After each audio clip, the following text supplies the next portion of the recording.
Buenas tardes, hermanos, Dios les bendiga. Este es el culto Doctrina para la Vida.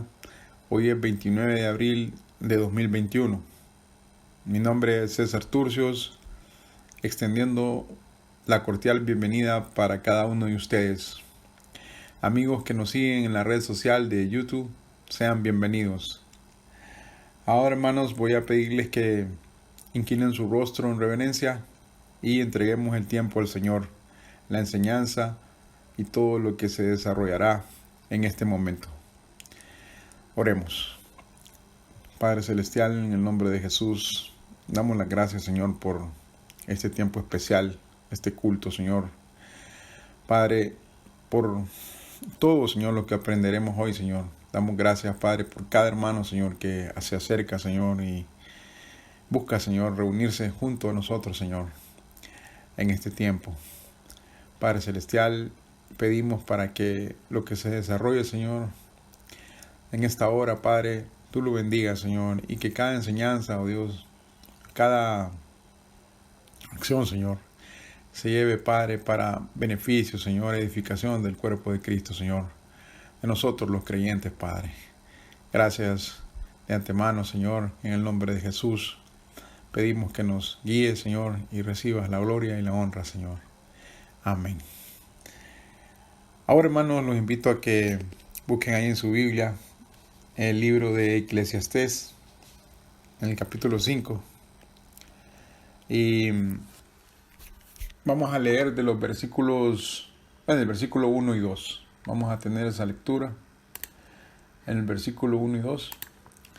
Y dice así. Capítulo 5. Cuando fueres a la casa de Dios, guarda tu pie y acércate más para oír que para ofrecer el sacrificio de los necios, porque no saben que hacen mal. No te des prisa con tu boca, ni tu corazón se apresure a proferir palabra delante de Dios, porque Dios está en el cielo y tú sobre la tierra. Por tanto, sean pocas tus palabras. Gracias, Señor, por esta palabra. Hermano, invito a que juntos entonemos de nuestro himnario, celebremos su gloria, estos himnos al Señor. Cantemos, celebremos el nombre de nuestro Dios. La palabra del Señor dice en el Salmo 68:19, bendito el Señor, cada día nos colma de beneficios. El himno número 368 se titula Día en Día. Entonemos al Señor.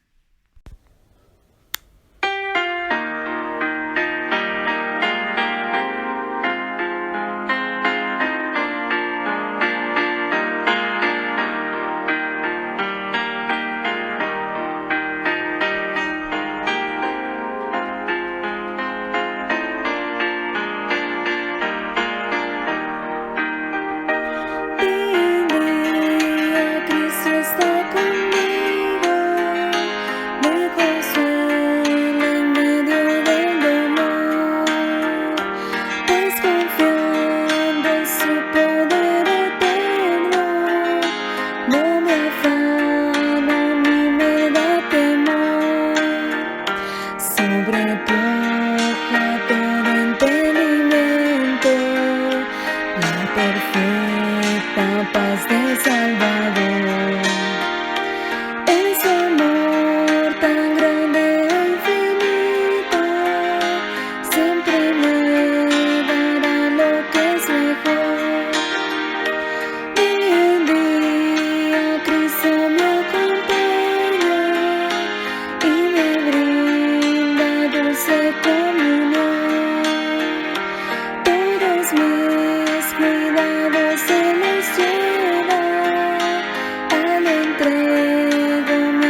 En el himnario Celebremos su Gloria, el himno número 373 se titula Estoy bien.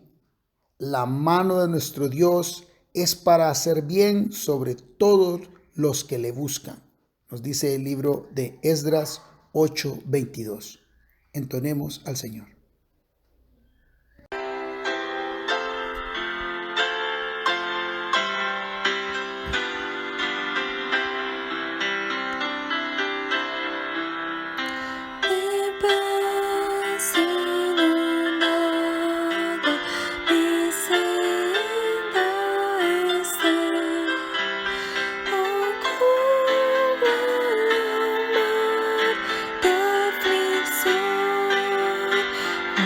Quiera que sea mi ser, te diré, estoy bien, tengo paz, gloria a Dios. Estoy bien, gloria a Dios. Tengo paz en mi ser, gloria a Dios. Todavía la prueba me tienta Satán, aumenta mi fe, mi amor, pues Cristo comprende mis luchas de afán y su sangre obrará en mi favor. Estoy bien, gloria a Dios. Tengo paz en mi ser, gloria a Dios. Feliz yo me siento al saber que Jesús libróme del yugo opresor. Quitó mi pecado, clavólo en la cruz. Gloria demos al buen Salvador. Estoy bien, gloria a Dios. Tengo paz en mi ser, gloria a Dios.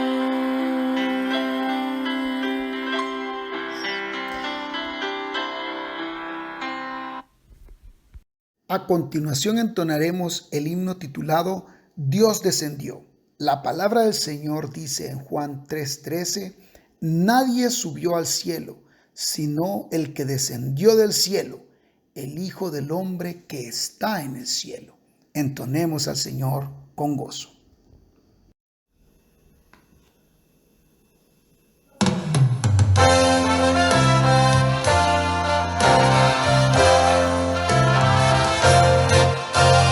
Día tan grande no puedo olvidar, día de gloria sin par. Cuando en tinieblas al verme andar, vino a salvarme el Señor. Gran compasión tuvo Cristo de mí, de gozo y paz me llenó. Quitó la sombra, oh gloria, su nombre la noche en día cambió. Dios descendió y de gloria me llenó. Cuando Jesús por gracia me salvó, fui ciego, me hizo ver y en él renací. Dios descendió y de gloria me llenó. Nací de nuevo en virtud de Jesús, a la familia de Dios. Justificado por Cristo el Señor, gozo la gran redención. Bendito sea mi Padre y Dios, que cuando vine con fe, fui adoptado por Cristo el amado, loores por siempre daré. Dios descendió y de gloria me llenó.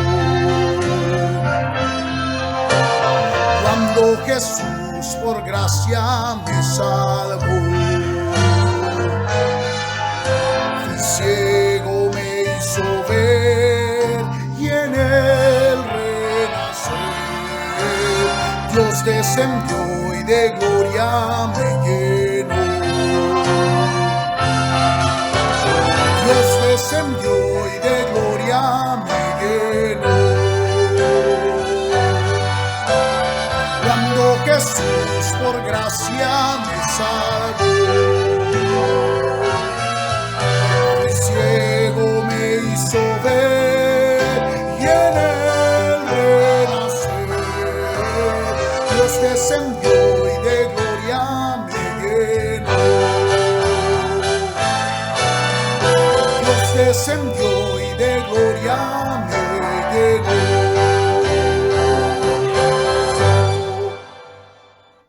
A continuación entonaremos el himno El amor de Cristo.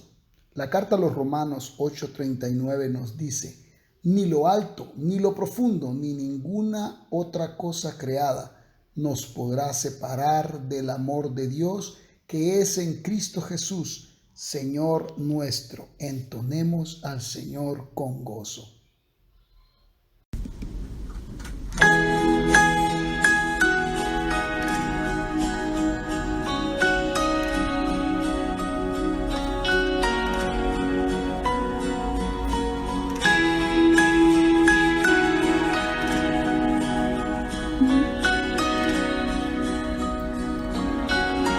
Profundo es el amor de Cristo,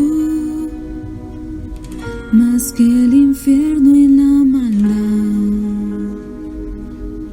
Dejó su trono y su gloria para traernos hacia Él. Más ancho es el amor de Cristo que el foso que nos separó. Me alcanzó en mis tinieblas, solo en Él hay salvación.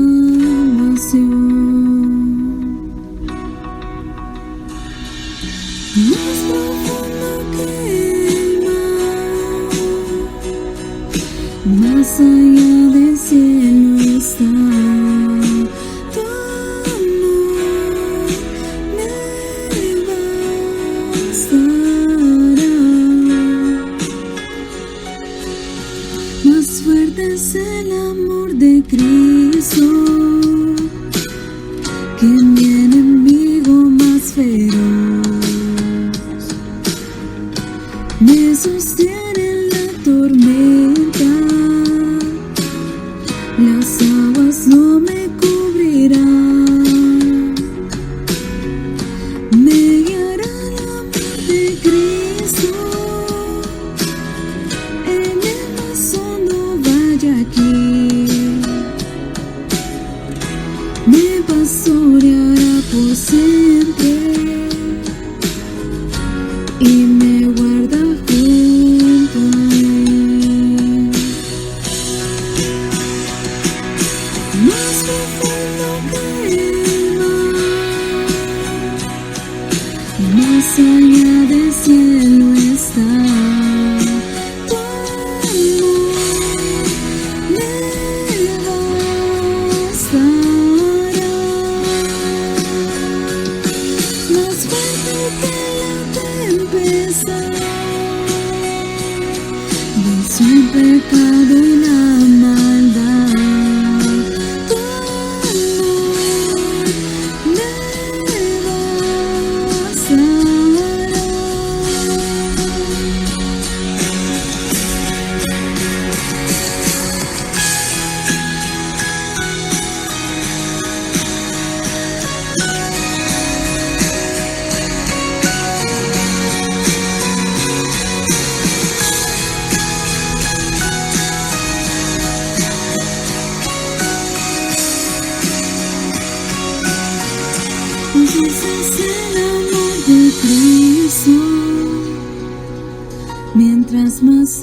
soy del fin. Disfrutaré su amor por siempre. Ante su trono estaré. Me llenará el amor de Cristo. A su rostro contemplar. Yo le amaré por siempre. Su alabanza cantaré. Su alabanza cantaré. Su alabanza cantaré. Su alabanza cantaré. Más profundo que el mar, más allá del cielo está tu amor, me bastará. Más fuerte que la tempestad, vence el pecado y la maldad. Tu amor me bastará.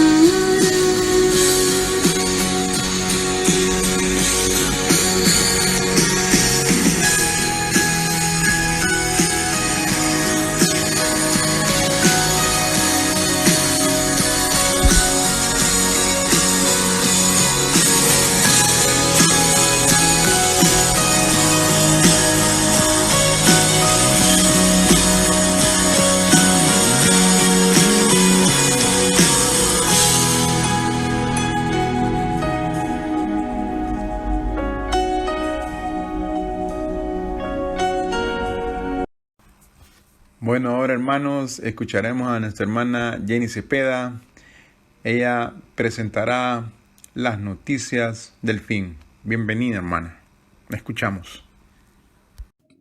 Muy buenas noches, queridos hermanos. A continuación les presentamos las noticias del fin para este día jueves 29 de abril del año 2021.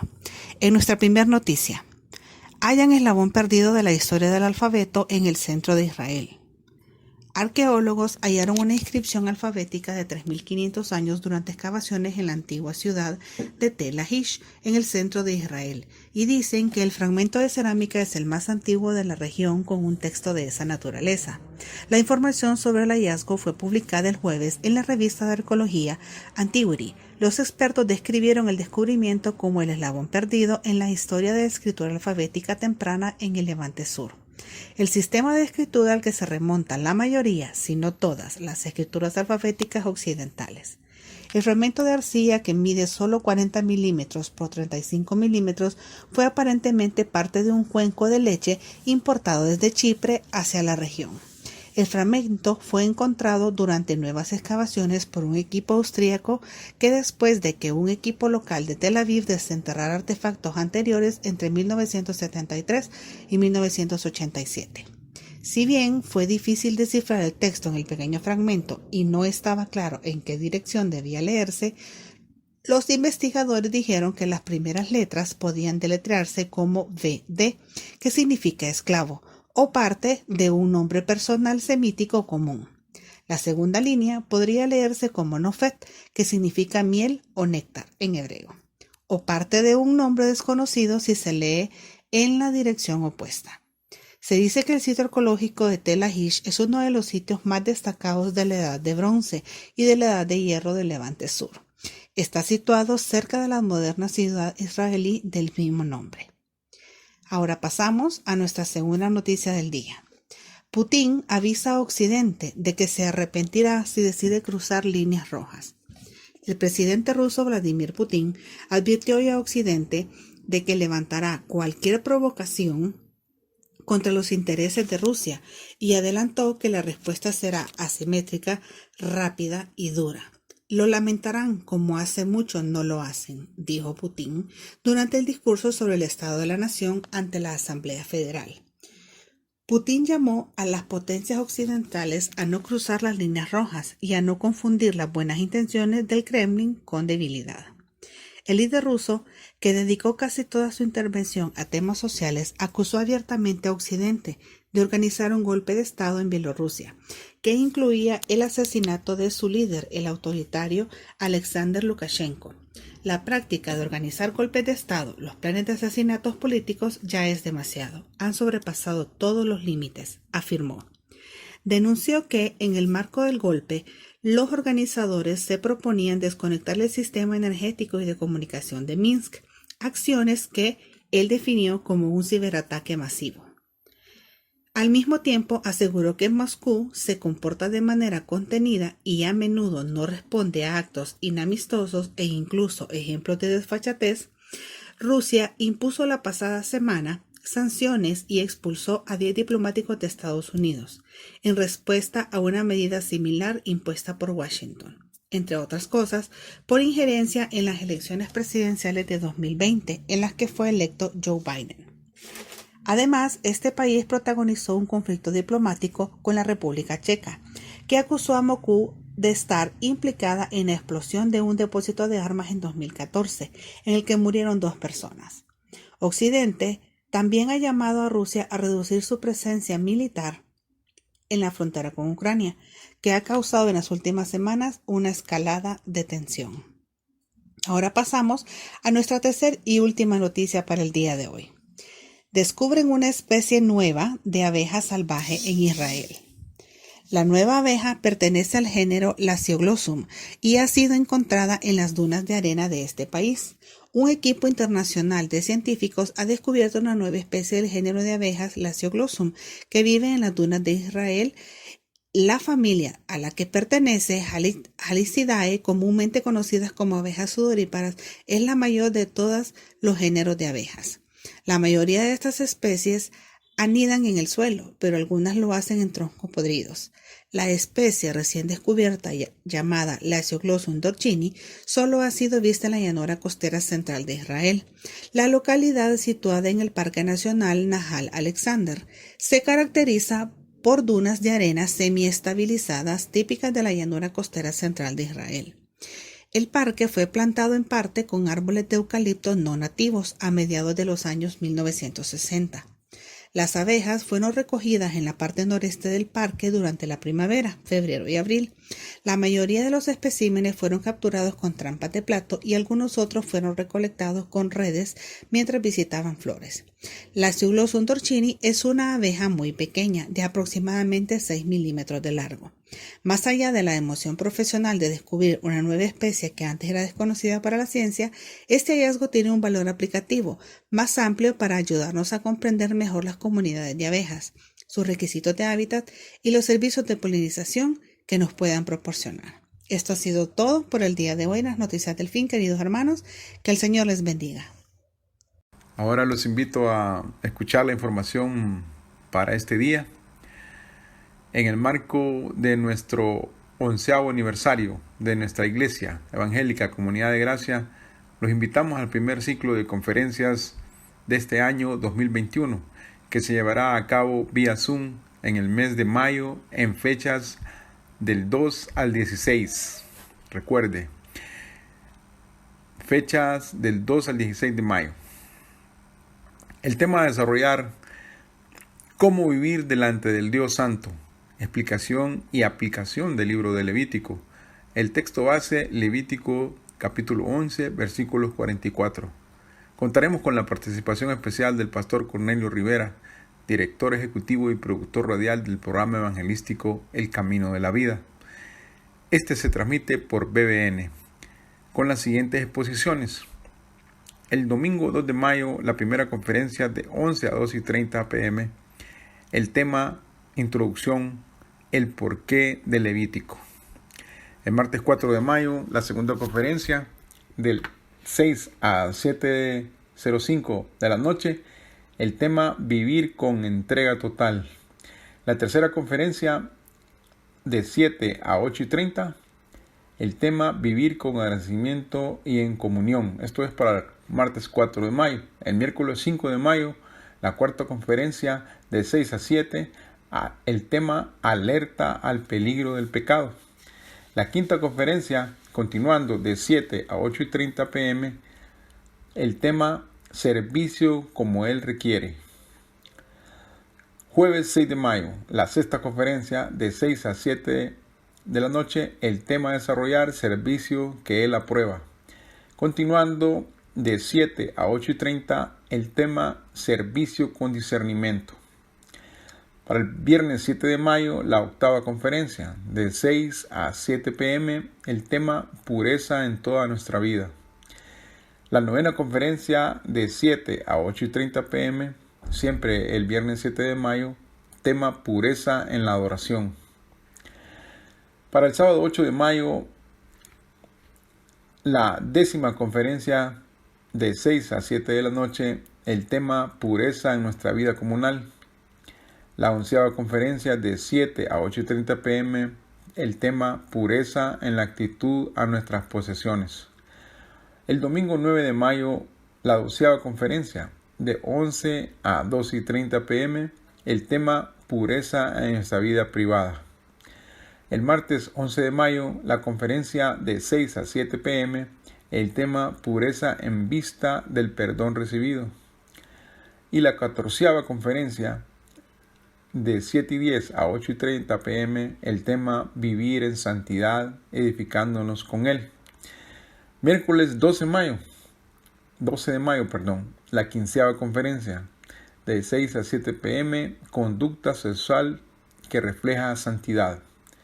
La 16ª conferencia, de 7 a 8:30 p.m., el tema responsabilidad en toda relación y circunstancia.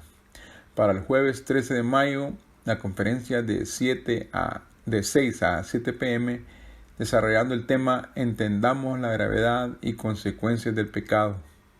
La 18ª conferencia, de 7:10 p.m. a 8:30 p.m., con el tema con un servicio que refleja santidad. Viernes 14 de mayo, la conferencia número 19, de 6 a 7 p.m., desarrollando el tema nuestra creación, salvación y provisión. La conferencia número 20, de 7 a 8:30 p.m., con el tema su llamamiento, perdón y protección. El sábado 15 de mayo, la 21 conferencia, de 6 a 7 p.m., recordémosle continuamente, no solo en ocasiones especiales. La 22 conferencia, de 7 a 8:30 p.m., el tema conscientes de que todo pertenece a Dios.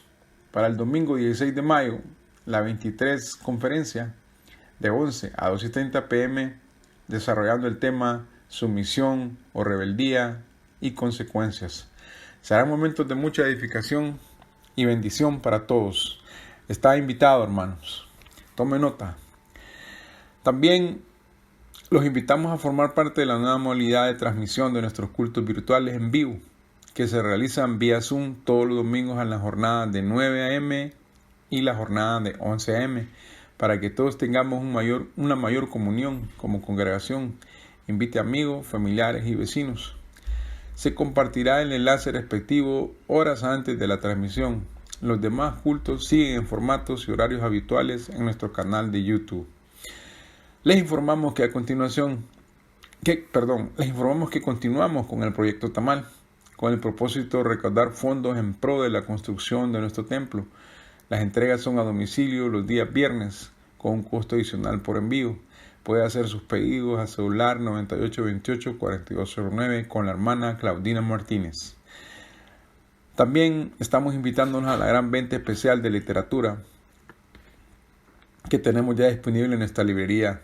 Contamos con una gran variedad de material de lectura para su estudio bíblico y edificación diaria. Para mayor información puede contactarse con la hermana Yasmín Pawada al celular 9619-5869. Ella con gusto le dará información de cómo adquirir su libro, con el cual también contamos con entrega a domicilio con un costo adicional por envío. Recuerde la hermana Yasmín Pawada al 9619-5869.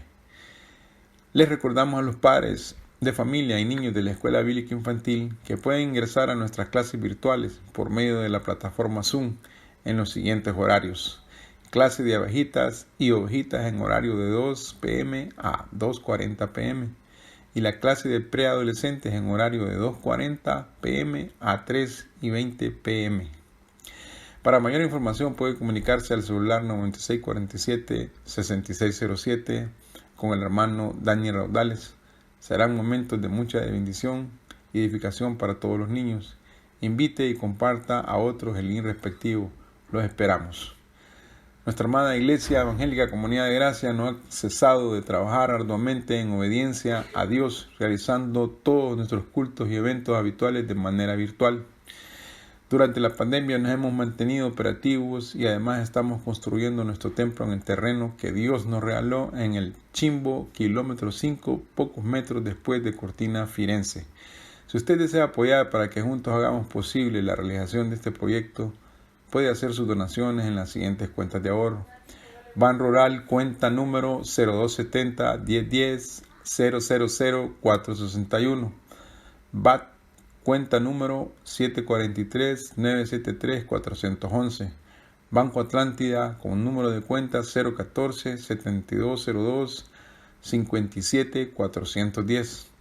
Y para sus ofrendas y diezmos, ya sea vía electrónica en el banco o en el autobanco, al número de cuenta número 11-401-01-5776-6 del Banco de Occidente. Puede confirmar sus donaciones a la administración de nuestra iglesia al celular 9594-4357. Ahí le atenderá a nuestro hermano Guillermo Zamora.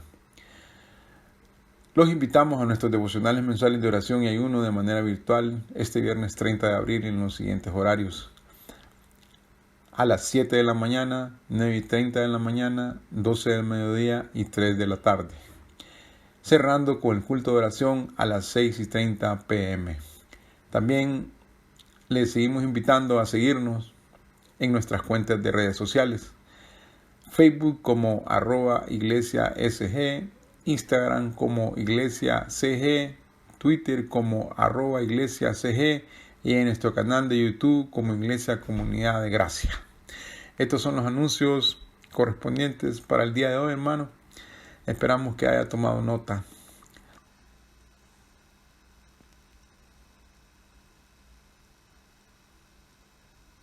Continuamos con el material de edificación para esta noche. ¿Por qué la Biblia es tan importante? Antes de responder la pregunta, es importante señalar la diferencia entre las palabras importante y necesario.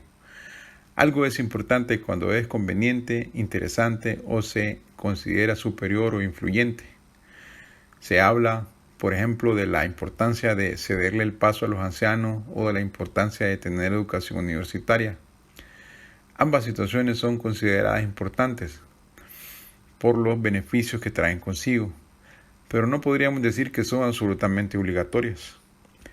Por el contrario, cuando señalamos que algo es necesario, estamos diciendo que se trata de algo esencial, indispensable, obligatorio y opuesto a lo voluntario o espontáneo. Por ejemplo, necesitas del aire para vivir. No existe un individuo que diga que el aire le es indiferente. Entonces, podríamos decir que algo es importante en relación con su valor y sus posibles resultados, mientras que algo es necesario porque es absolutamente indispensable e ineludible. La Biblia no solo es importante, valiosa y útil, sino que también es absolutamente necesaria, indispensable e ineludible. Por eso quisiéramos dejar en claro que la Biblia no solo es importante, sino que es necesaria. La importancia y necesidad de la Biblia no queda reducida al conocimiento revelado de Dios, algo que ya es maravilloso y sublime. Además, la Biblia tiene un poder sobrenatural y transformador. Ningún libro humano posee esta cualidad. Jeremías afirma por revelación de Dios: «No es mi palabra como fuego, dice Jehová, y como martillo que quebranta la piedra». Jeremías capítulo 23, versículo 29. Ese inmenso poder inherente transforma, alimenta y convierte tu corazón. David compuso un salmo para mostrar todos los beneficios de la palabra de Dios. La ley de Jehová es perfecta, que convierte el alma. El testimonio de Jehová es fiel, que hace sabio al sencillo. Los mandamientos de Jehová son rectos, que alegran el corazón. El precepto de Jehová es puro, que alumbra los ojos. Salmos 19, versículos 7 y 8. La Biblia es importante y necesaria porque es el único alimento que fortalece tu vida espiritual y es, como dice Pedro, algo que debemos anhelar. Desead como niños recién nacidos la leche espiritual no adulterada, para que por ella crezcáis para salvación. Primera de Pedro 2:2. Muchos quieren saber sinceramente qué es lo que Dios espera de ellos. Lo malo es que tienden a buscar la voluntad de Dios de forma mística y hasta un tanto esotérica, como si esperase la llegada de una voz audible desde el cielo o alguna señal sobrenatural que muestre una luminosa flecha con la dirección para la vida. Sin embargo, el Señor ha dejado la Biblia como un medio espectacular para mostrar su voluntad, revelando lo que espera de nosotros de forma clara, abundante e ineludible. Por ejemplo, si te preguntaras ¿qué es lo que demanda Dios de mí? En la Biblia puedes encontrar la respuesta. Oh hombre, Él te ha declarado lo que es bueno y qué pide Jehová de ti. Solamente hacer justicia y amar misericordia y humillarte ante tu Dios. Miqueas capítulo 6, versículo 8.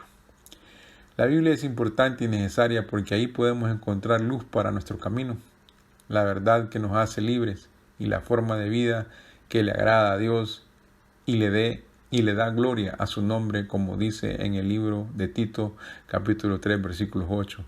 Palabra fiel es esta, y en estas cosas quiero que insistas con firmeza, para que los que creen en Dios procuren ocuparse en buenas obras. Estas cosas son buenas y útiles a los hombres. El Evangelio nos anuncia primero la realidad de nuestra condición de separación de Dios, una realidad sin esperanza y con solo la muerte como destino final. Sin embargo, Dios se reveló para mostrar un plan de salvación amoroso, en donde el mismísimo Hijo de Dios vino para rescatarnos y liberarnos de nuestra condición mortal por su sola y absoluta gracia. Ahora, en Él somos nuevas criaturas y tenemos esperanza, porque esperamos su retorno anunciado con precisión en la Biblia. Hasta aquí el material de edificación, hermanos. Ahora recibiremos a nuestro pastor Julio Durón, que tiene el mensaje para hoy, el tema la relación entre los santos vivos y los santos resucitados en el milenio. Esta es la parte número 3 de la lección número 43 y el subtema, la naturaleza de la esperanza en el Antiguo Testamento. Versículos base, Génesis 12, versículos 1 al 3 y Génesis 13, versículos 2. Bienvenido, pastor. Muy buenas noches, amados hermanos. Que Dios les bendiga a todos. Es una bendición, un privilegio poder compartir con ustedes un estudio más de la Santa Palabra del Señor en este culto de doctrina para la vida que ha sido de tanta bendición para nosotros. Ya prácticamente, hermanos, estamos alcanzando el año de estar virtualizando estos cultos y un poquito más de un año de haber iniciado esta pandemia. Hemos visto partir muchos amigos, parientes y cercanos con esta pandemia, y hacen falta parientes de nuestros hermanos que conocimos, hermanos nuestros también han partido a la presencia del Señor, y de otras congregaciones muchos siervos han sido promovidos también a la presencia del Señor, y hemos orado para que el Señor traiga mucho consuelo y aceptación a todas estas familias pastorales que han visto suprimida la vida de estos siervos, y a sus congregaciones, a sus feligreses también. Igual hemos procurado acompañar a nuestros hermanos cuyos parientes han partido a la presencia del Señor por efectos del COVID y otras causas. Y bueno, eso implica riesgo, pero a veces hay que correrlos porque uno agradece cuando se le acompaña en una situación de un deceso, no es un momento fácil. Y aunque no se diga nada, el solo hecho de estar ahí ya es un consuelo, ya es un fortalecimiento para las familias que están padeciendo, y eso es bueno. La iglesia sigue avanzando, tenemos virtualizado, el DFC va muy bien en sus 4 niveles y en el nivel avanzado. También estamos promoviendo mucho la escuela bíblica infantil. Va también vía Zoom los domingos a las 2 de la tarde, horario conveniente. Y pienso que esta es una gran oportunidad para invitar a niños, de parientes, de amigos, de familias, de vecinos, para que se incluya en este Zoom y poder ganar sus almas para Cristo. Si usted tiene interés o quiere un poquito más de información, cómo se está desarrollando la escuela bíblica infantil vía Zoom, en sus diferentes edades que se atienden, y las secciones que existen y los maestros que las atienden, ahí está en pantalla el nombre de nuestro encargado de Levi, junto con su esposa, el hermano Dani, la hermana Iris. Ahí está su número de teléfono. Si usted le quiere contactar, será una bendición para él atenderle y así poder incluir a sus niños dentro de la escuela bíblica infantil virtualizada.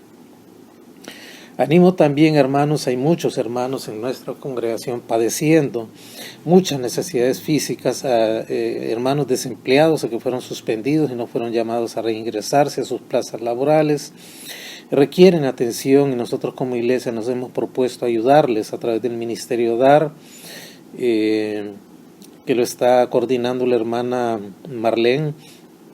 Ahí está su nombre y su número de teléfono. Si usted, Dios toca su corazón y usted quiere donar algo de efectivo o los insumos necesarios a través de alimentos no perecederos, pues llámela y ella buscará la manera de cómo contactarse con usted y recoger eso que usted puede ofrecer, y de esa manera poder llevar porciones de alimentos a nuestros hermanos que están en necesidad durante esta pandemia. Eso es importante. Los eventos de damas, los eventos de caballeros, los eventos de la familia siguen trascendiendo. Se les manda la invitación por WhatsApp, y también se les mandan los links para que usted pueda participar de ellos. Es decir, la iglesia sigue con su programación anual, utilizando la virtualización en todos los medios posibles.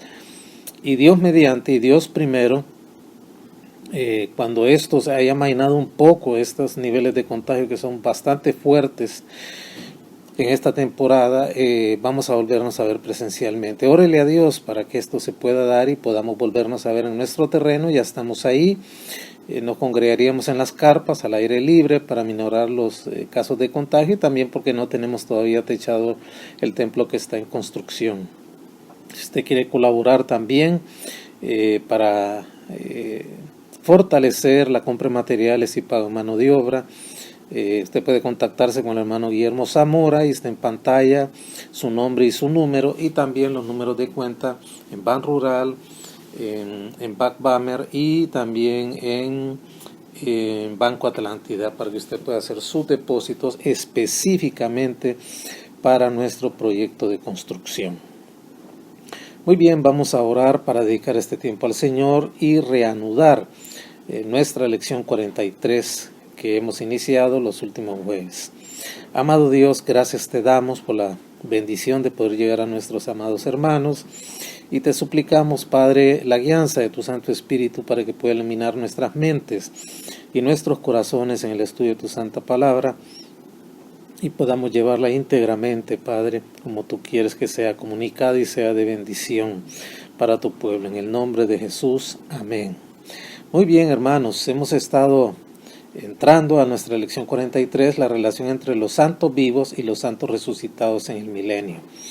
Es un tema fascinante porque hay una confusión general, aún entre los premileniaristas, respecto a la relación que existirá durante ese reino terrenal del Señor de 1000 años entre los santos resucitados y los santos trasladados de la era de la iglesia, los santos resucitados del Antiguo Testamento y los santos vivos, tanto judíos y gentiles, todos los cuales sin lugar a dudas tendrán una relación en ese periodo de la historia futura.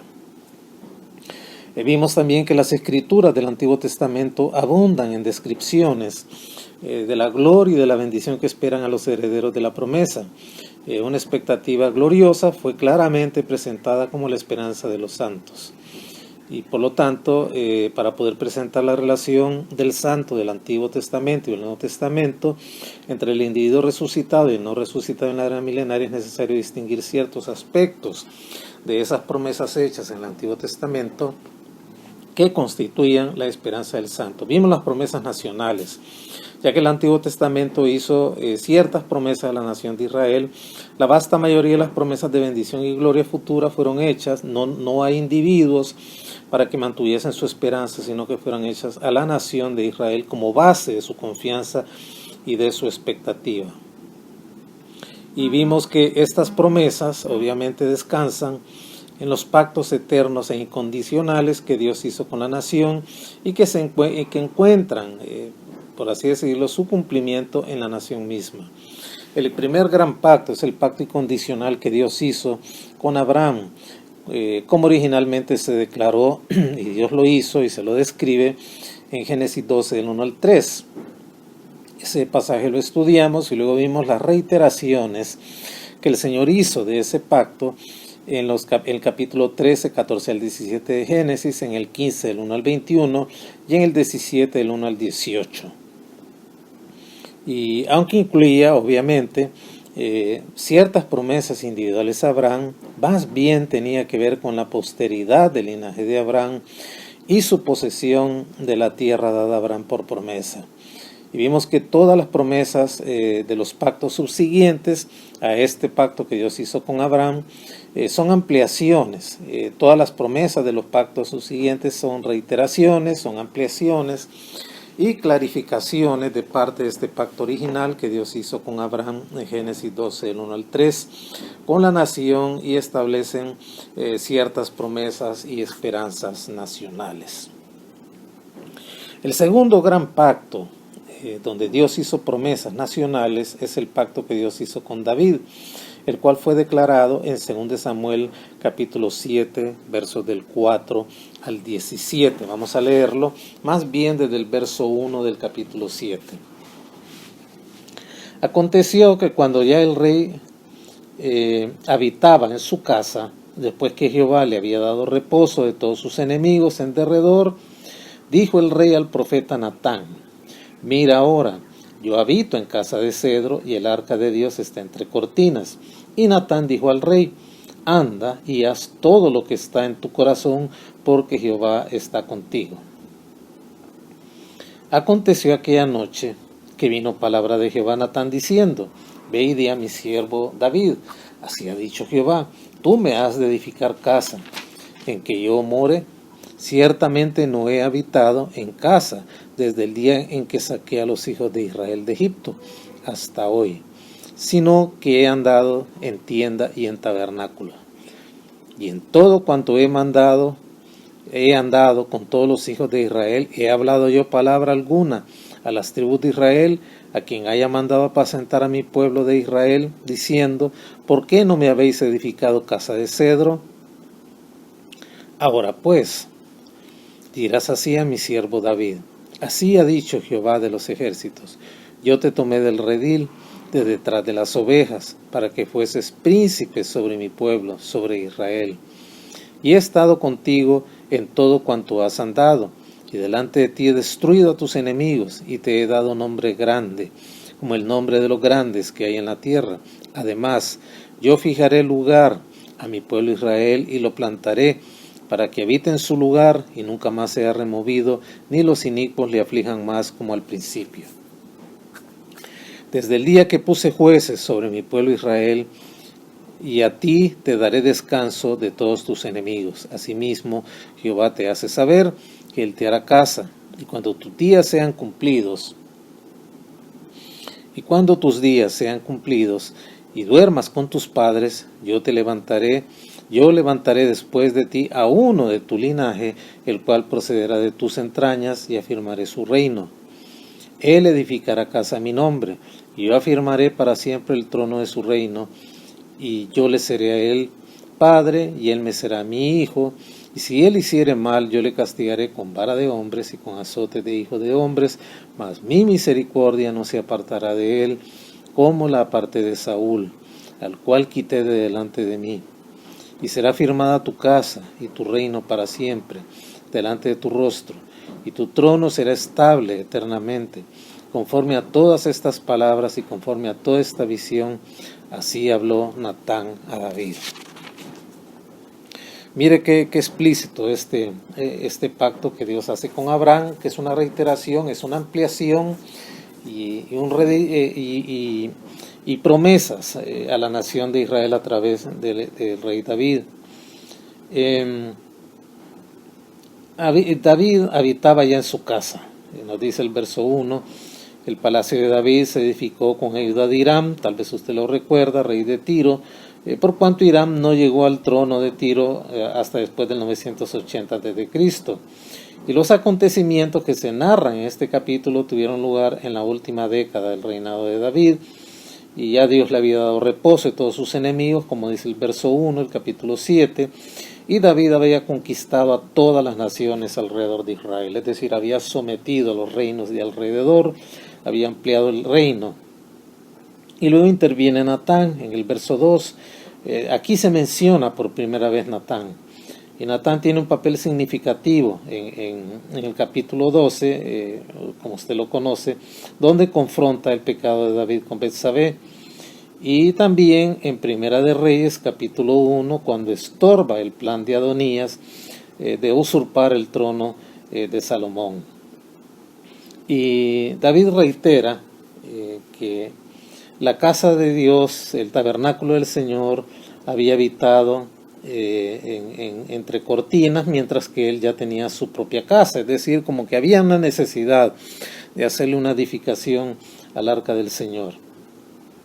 Y en el verso 3, Natán anima a David y le dice, anda y haz lo que está en tu corazón, porque Jehová está contigo. Es decir, Natán anima a David en esa intención, en ese proyecto de construirle una casa al Señor para que ahí esté el arca. Y así alienta a David a realizar ese noble proyecto que tenía pensado hacer sin lugar a dudas, y le asegura la bendición del Señor.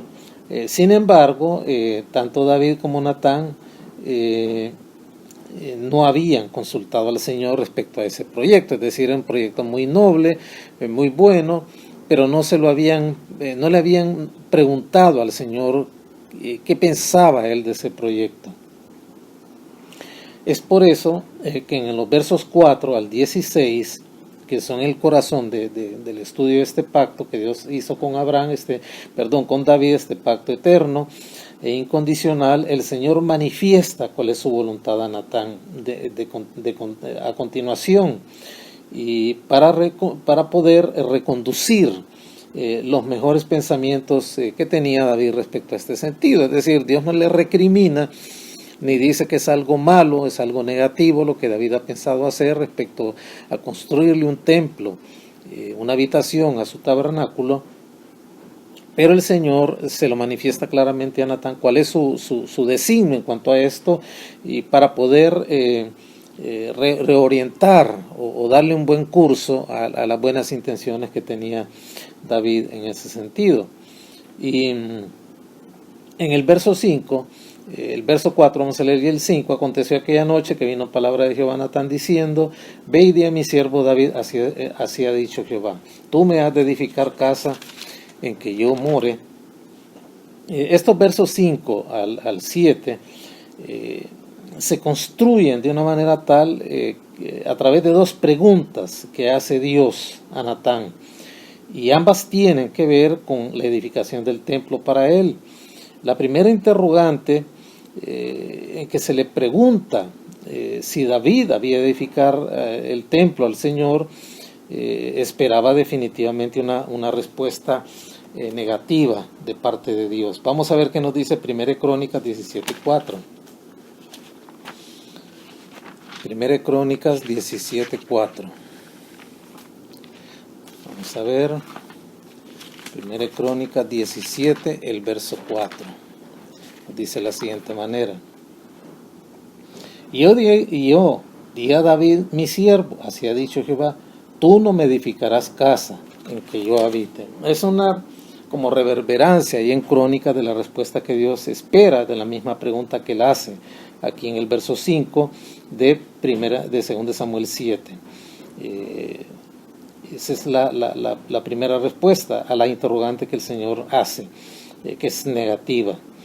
David no había sido escogido por Dios para edificar el templo porque era un guerrero que había derramado mucha sangre, y eso Dios lo toma en cuenta.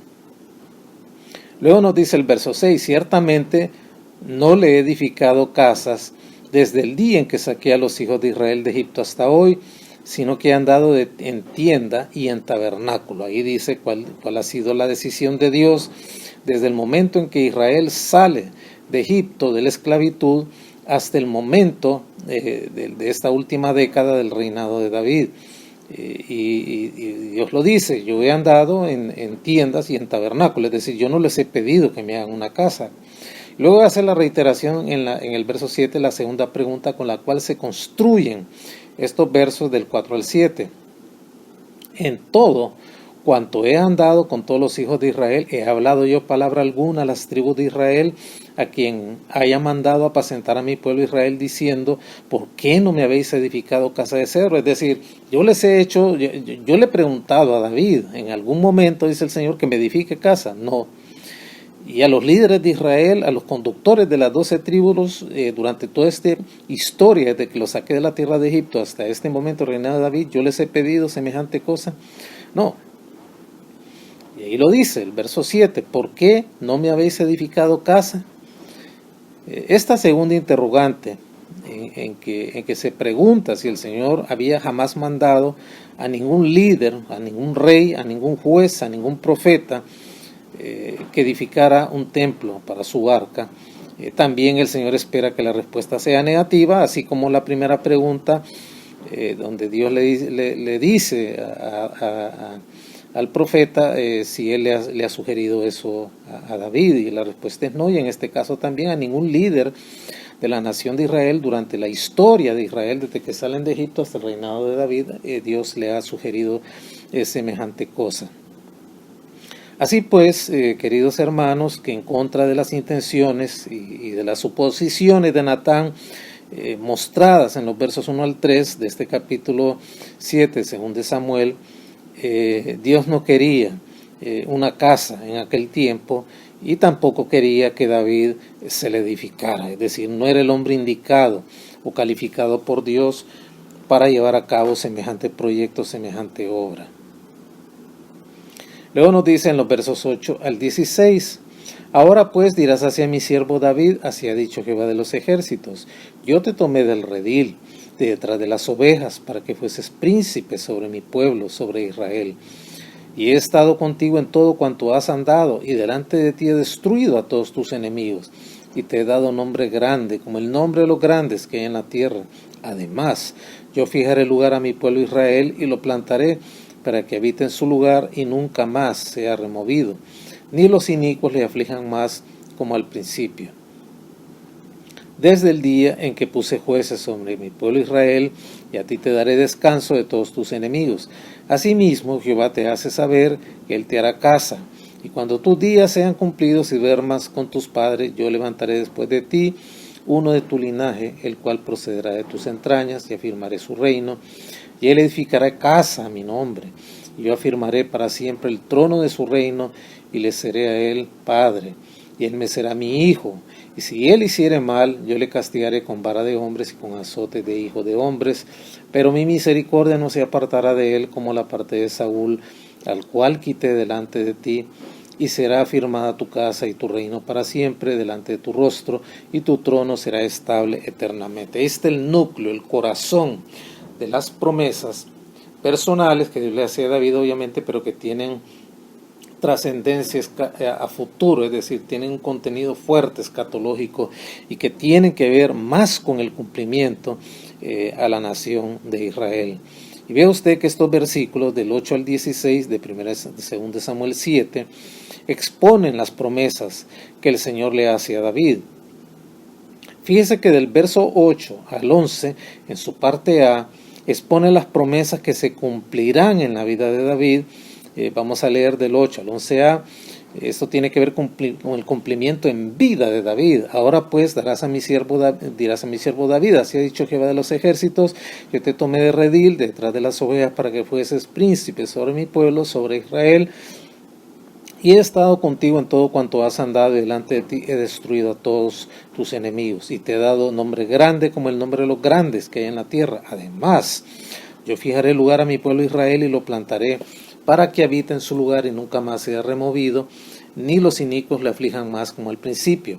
Y hasta la parte A del verso 11, desde el día que puse jueces sobre mi pueblo Israel, y a ti te daré descanso de todos tus enemigos. Esos versos 8 al 11a exponen las promesas que se van a cumplir en vida de David. Y del 11b al 16 expone las promesas que se cumplirán después de la muerte de David. Esto es así. Mire lo que dice la parte B del verso 11. Asimismo, Jehová te hace saber que Él te hará casa. Hasta el 16. Y cuando tus días sean cumplidos y duermas con tus padres, yo levantaré después de ti a uno de tu linaje, el cual procederá de tus entrañas, y afirmaré su reino, y él edificará casa a mi nombre.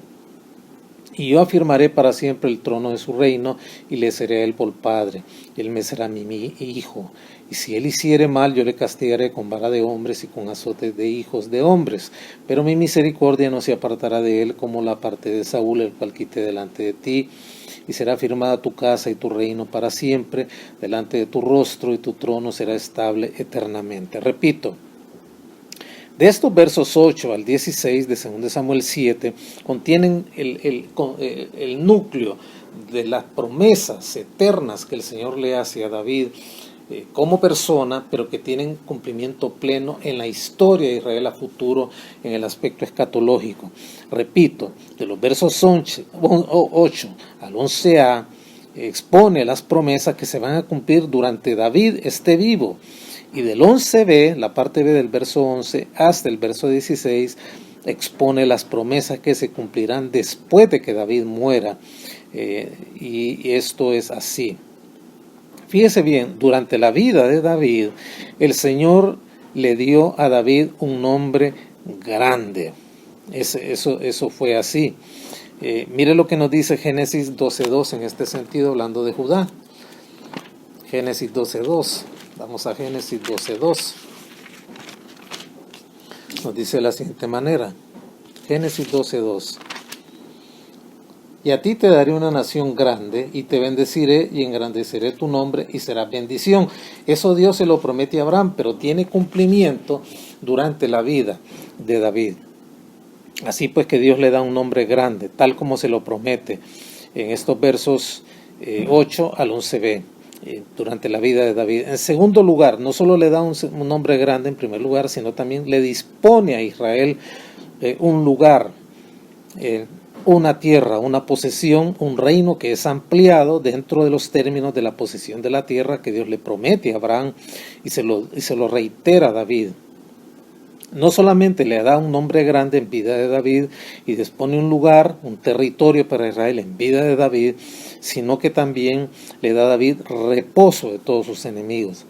Después de la muerte de David, ¿qué hizo el Señor con él? Mira cómo se cumple esto de 2 Samuel capítulo 7 versos 8 al 11. Voy a repetirlo. Le da un nombre grande a David, indiscutiblemente. Le dispone un lugar a Israel. El territorio de la nación fue ampliado dentro de los términos de lo que Dios le había prometido a Abraham. Y en tercer lugar, le da reposo a todos sus enemigos. Es decir, logró vencer, dominar y subyugar a todos los reinos de alrededor. Y después de su muerte, el Señor le promete lo que dice la parte B del verso 11 hasta el 16 de 2 Samuel 7. Le da un hijo que se siente sobre su trono nacional, a quien el Señor iba a supervisar como un padre, con la necesaria corrección, con su disciplina y con su misericordia. Obviamente que está hablando de Salomón, y eso se cumple después de la muerte de David. Un hijo que se siente en su trono, a quien el Señor va a ser como un ayo, como un supervisor, como un padre que le va a aplicar la necesaria corrección, disciplina y misericordia. En segundo lugar, le va a dar un hijo que rija en su reino, el cual se establecerá para siempre. Esto está por cumplirse porque tiene que ver con el Mesías de Dios. Cristo volverá por segunda vez y como legítimo heredero del trono de David se va a sentar en su trono de gloria para su reino de 1000 años. Y ahí se va a cumplir esta segunda gran verdad después de la muerte de David. La primera de ellas es el hijo físico que se iba a sentar en su trono, a quien el Señor iba a corregir como padre, y está hablando de Salomón. Y en segundo lugar le promete un hijo que va a regir su reino, que se va a establecer con carácter eterno. Es decir, aquí está hablando del Mesías, el gran hijo de David. Y esta profecía, obviamente, se refería en su alcance inmediato a Salomón, obviamente, lo que dice el verso 11, parte B hasta el 16, pero en un sentido de mayor alcance y más sublime, se refiere al hijo mayor de David, al David más grande de la genealogía de David, obviamente que se refiere al Señor Jesucristo. Mire lo que nos dice a este respecto Hebreos 1:8.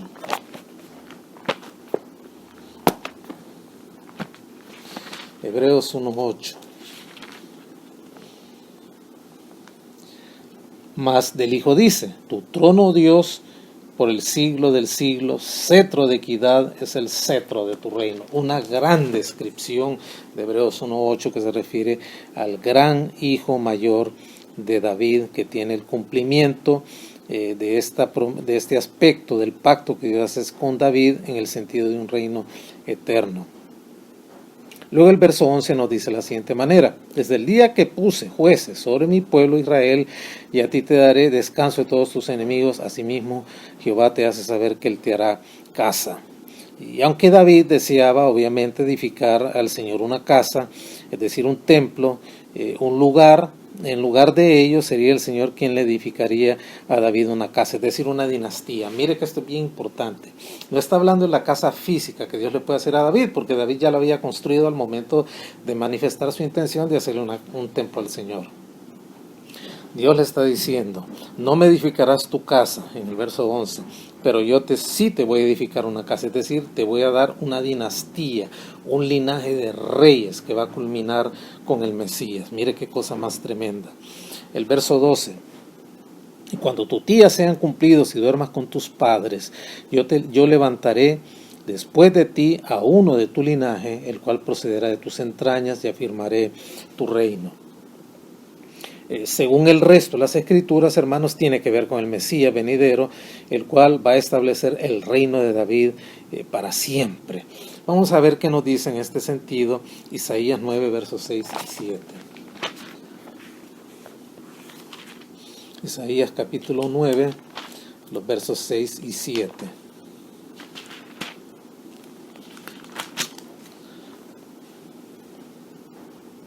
Porque un niño nos es nacido, hablando del Emmanuel, hijo nos es dado, el principado sobre su hombro, y se llamará su nombre admirable, consejero, Dios fuerte, Padre eterno, príncipe de paz. Lo dilatado de su imperio y la paz no tendrán límite sobre el trono de David y sobre su reino, disponiéndolo y confirmándolo en juicio y en justicia desde ahora y para siempre. El celo de Jehová de los ejércitos hará esto. Qué tremendo alcance.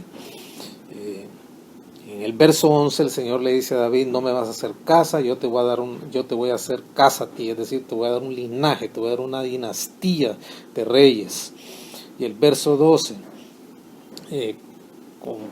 concordándolo con el resto de las escrituras, obviamente, que se refiere al Mesías venidero, el cual iba a establecer el reino de David de una manera eterna y estable, tal como lo manifiesta Isaías 9, versos 6 al 7.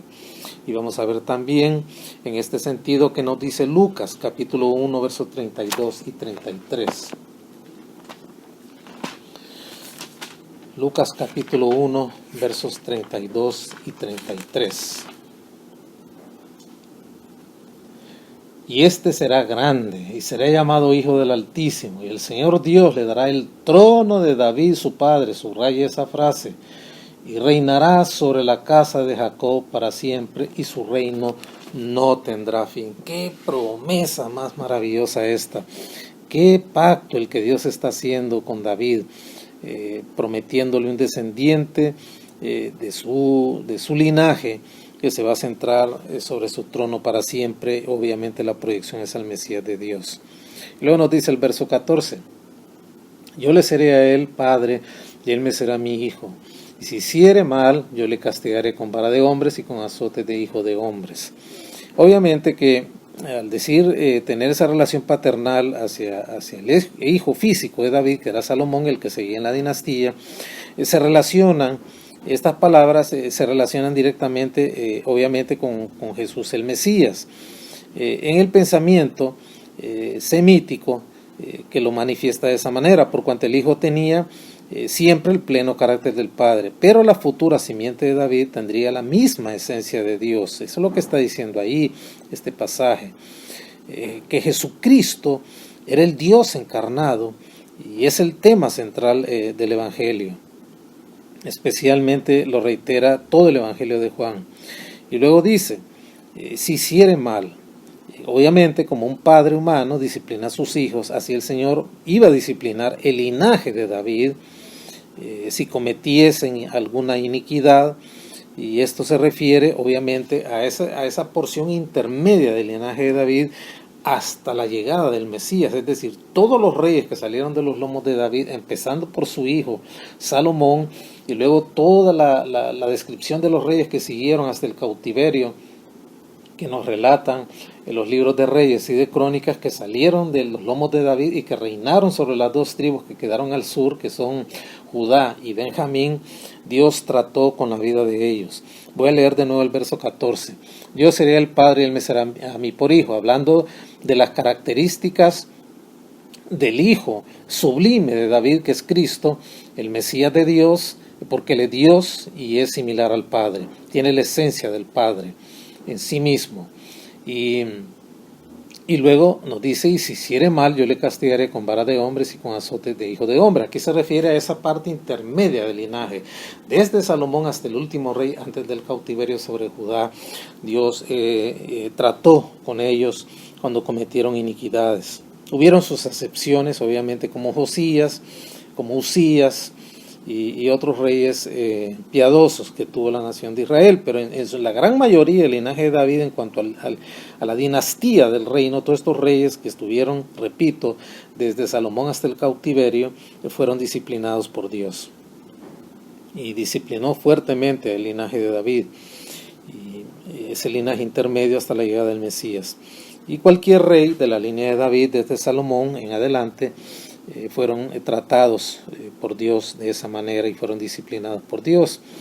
Sin embargo, la última simiente de David no será un pecador como lo fueron David y sus descendientes, como se registra, repito, en los libros de Samuel y de Reyes. Hay un texto en Segunda de Crónicas 5:21 que me gustaría leer a este respecto. Segunda de Crónicas 5:21. Nos dice de la siguiente manera, vamos a leer ahí, Segunda de Crónicas 5:21, está después de Segunda de Reyes, Primera de Crónicas, Segunda de Crónicas 5:21, nos dice así, vamos a ver si tengo bien la cita, ahí estaba equivocado, es Segunda de Corintios 5:21, que nos habla de este caso, perdón hermanos, vi mal la cita. En vez de Corintios vi Crónicas, según de Corintios 5:21. Vamos a ver qué nos dice.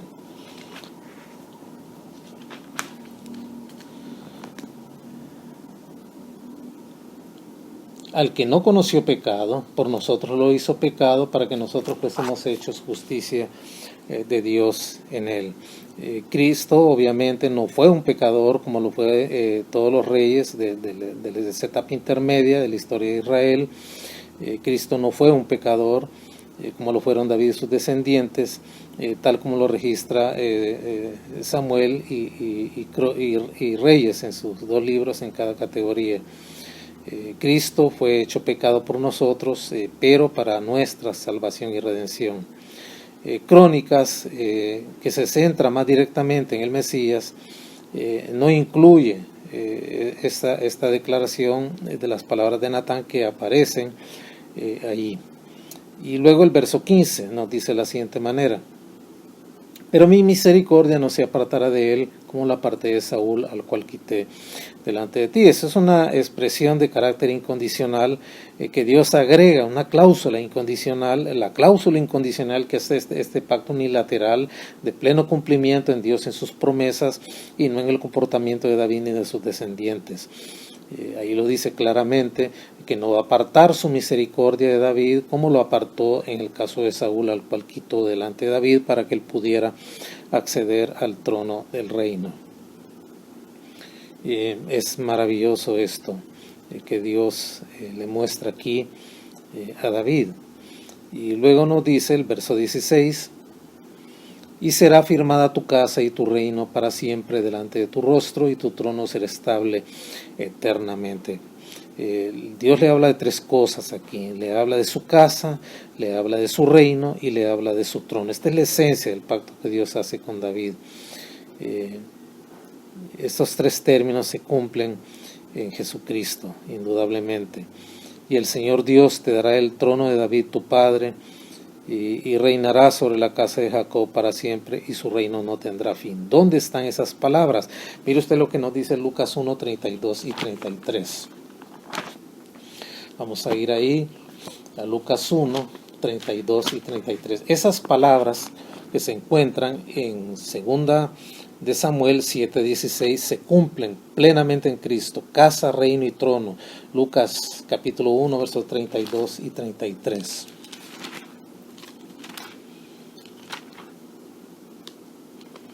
Lucas capítulo 1, versos 32 y 33. Nos dice así: este será grande y será llamado Hijo del Altísimo. El Señor Dios le dará el trono de David, subraya ahí en su Biblia, su padre, y reinará sobre la casa, subraya esa palabra casa como subraya la palabra trono en el verso anterior. Aquí en este verso subraya la palabra casa, y reinará sobre la casa de Jacob para siempre, y luego subraya la palabra reino, y su reino no tendrá fin. En Lucas capítulo 1 versos 32 y 33 se cumple esta cláusula del pacto eterno que Dios hace con David en 2 Samuel 7, 16. Ahí lo dice claramente en Lucas 1, 32 y 33. Estos 3 términos se cumplen en Cristo. Y el Señor Dios le dará el trono de David y su padre, y reinará sobre la casa de Jacob para siempre, y su reino no tendrá fin. Casa, reino y trono. Y luego nos dice el verso 16 de 2 Samuel. La parte B: y será firmada tu casa y tu reino para siempre delante de tu rostro, y tu trono será estable eternamente. Esa palabra eternamente, literalmente, hasta los siglos de los siglos. Y comunica la idea, obviamente, de un tiempo indeterminadamente largo, es decir, que no tiene inicio, que tiene un inicio pero no tiene un fin. En segundo lugar, nos habla de una eternidad futura. Y obviamente no significa que no pueda haber interrupciones, sino más bien que el resultado está garantizado, porque desde el momento en que Dios le define este pacto a David en 2 Samuel 7, del verso 4 al verso 17, ocurrieron muchas cosas con el linaje de David. La nación de Israel fue mal conducida en muchos tramos por el linaje de David. Hubieron interrupciones entre reyes fieles y reyes infieles hasta que fueron al cautiverio. Obviamente que eso se dio, y eso no lo podemos negar, porque incluso está registrado en las escrituras de 2 Samuel, 1 y 2 de Reyes y 1 y 2 de Crónicas, y los profetas hablan algo de eso también. Y alguien podría decir, pero el reino realmente no fue eterno, en una línea continua de ascenso hasta Cristo. Obviamente que no. No significa eternamente esta palabra, que significa hasta el siglo o un tiempo indeterminadamente largo en la eternidad futura. No significa que no puedan haber interrupciones, porque sí las hubieron, pero sí nos está hablando que el resultado está garantizado. El reinado davídico de Cristo llevará a la historia humana a su conclusión para establecerse como un reino eterno de gran gloria y bendecido grandemente por Dios. Y para finalizar, leamos el verso 17. Conforme a todas estas palabras y conforme a toda esta visión, así habló Natán a David. Es decir, Natán fue fiel al trasladarle las palabras del pacto eterno que Dios estaba haciendo con David y reiterándoselo de esa manera. Muy bien, amados hermanos, hemos llegado prácticamente al final de esta reflexión de Doctrina para la Vida de este jueves, y para finalizar vamos a orar para dedicar este tiempo al Señor en oración y encomendar lo que hemos aprendido para que sea digerido, entendido y claramente aplicado a nuestra esperanza, que es reforzada con estos estudios en gran manera y nos hace ver que Dios está trabajando por un futuro glorioso para los suyos, para sus santos, aquellos que están en su presencia y los que todavía estamos en esta tierra por su voluntad, y nos garantiza y nos hace viable la vida y nuestra esperanza para poder soportar cualquier prueba y tribulación que podamos estar pasando, que se pueda presentar en el futuro, porque Dios tiene el control del timón de la historia y Él sabe hacia dónde va con su plan perfecto que no puede ser alterado por mano humana. Muy bien, oremos, hermanos. Señor, te damos gracias infinitas por la bendición de poder llegar a nuestros hermanos con el estudio de tu santa palabra. Bendice tu santa palabra en nuestros corazones, Padre. Permite que lo que hemos visto, este gran pacto eterno, que es una promesa para afirmar, Señor, el corazón de David en aquel tiempo y darle tu bendición, su cumplimiento perfecto será en la nación de Israel a futuro para sostener su esperanza a través de su existencia en la tierra hasta el día que tú vengas a reinar. Gracias, Padre, porque tu palabra nos muestra un Dios de plan, un Dios de diseño, un Dios que trabaja por sus hijos y que está haciendo lo mejor que en su corazón ha estado desde el tiempo de la eternidad pasada para aquellos que son tus fieles. Te damos gracias infinitas, Señor, por la bendición de haber podido estudiar hoy tu santa palabra, suplicándote, Padre, por cada uno de nuestros hermanos que escuchan estos cultos virtuales, estén fuera o dentro del país, sean o no de nuestra iglesia. Bendícelos a todos con tu bendición y tu favor. Alcánceles tu misericordia, Padre, y tu gracia esté sobre cada una de sus vidas. Encuentran respuestas en Dios, esperanza en Dios, refugio en Dios, sostén en Dios, continuidad de su vida en Dios, Padre. No se aflijan, no se afanen, no se entristezcan, porque están confiando en el Dios eterno que lleva a cabo y a consumación su plan eterno para la humanidad. Así te damos las gracias infinitas en el bendito nombre de Jesús. Amén y amén. Ha sido una bendición, amados hermanos, haber podido compartir con ustedes, y voy a dejar a mi hermano querido que da final a este culto. Que el Señor les bendiga. El próximo jueves, si Dios lo permite, estaremos aquí. Lo invito a que inclinen su rostro ahí donde usted se encuentra en reverencia y oremos al Señor dando gracias por la ofrenda y diezmo recibida en la casa del Señor. Oremos. Padre Celestial, en Cristo Jesús, venimos a agradecer, Señor, por la provisión de tu casa, Señor, por todos los hermanos, Señor, que tú pusiste en su corazón, Señor, acercarse a tu alfolí, Señor. Te agradecemos, Señor. Padre, Señor, en Cristo, gracias. Pedimos, Señor, por los hermanos que tienen necesidad ahora, Señor, y que no han podido, Señor, acercarse a tu alfolí, Señor, para que tú, oh Dios, Señor, proveas ahí en cada hogar, Señor, según cada necesidad, Señor. Y recordemos nosotros, Señor, que tú eres nuestra esperanza, nuestro ayudador, Padre, y que tú eres fiel, Señor, y no nos dejas nunca, Señor. Padre, en Cristo, gracias. Amén. Hermanos, de esta manera estamos despidiendo este culto de Doctrina para la Vida. Tenga usted muy buenas noches y recordándole nada más nuestro culto de oración este viernes a las 6:30 p.m. Nuestros cultos dominicales en las jornadas de las 9 a.m. y 11 a.m. Recuerde, es la modalidad Zoom y ahí en su teléfono celular le llegará el link para que usted pueda ingresar a estos cultos. Dios les bendiga nuevamente y pasen ustedes muy buenas noches.